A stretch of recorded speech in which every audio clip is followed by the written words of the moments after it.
Tea diagnostics ను జాతీయ ఆరోగ్య మిషన్ ప్రశంసించారు మంత్రి హరీష్ రావు. ఉత్తమ వైద్య సేవల్లో దేశంలోనే తెలంగాణ 3వ స్థానంలో ఉందన్నారు. ఏడాదిలో 8 వైద్య కళాశాలలు అందుబాటులోకి వచ్చాయన్నారు. వైద్య ఆరోగ్య శాఖ నివేదికను విడుదల చేసిన మంత్రి హరీష్ రావు హైదరాబాద్ నలుమూలలా 4 సూపర్ స్పెషాలిటీ ఆసుపత్రులు నిర్మించడం గర్వకారణమన్నారు. త్వరలో వరంగల్లో కూడా సూపర్ స్పెషాలిటీ ఆసుపత్రిని నిర్మిస్తామని చెప్పారు.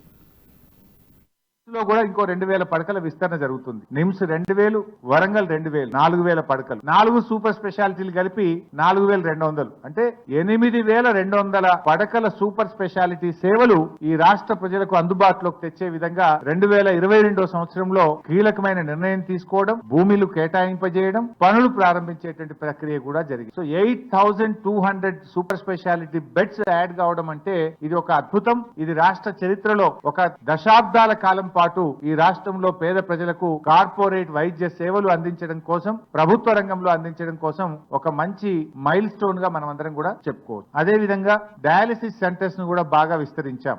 తెలంగాణ రాకముందు 3 డయాలసిస్ సెంటర్లు ఉంటే ఈ రోజు ఆ సంఖ్య 102కు చేరుకుంది. 2022 సంవత్సరంలో కొత్తగా 61 డయాలసిస్ సెంటర్లను శాంక్షన్ చేసి 515 డయాలసిస్ మెషిన్స్ ను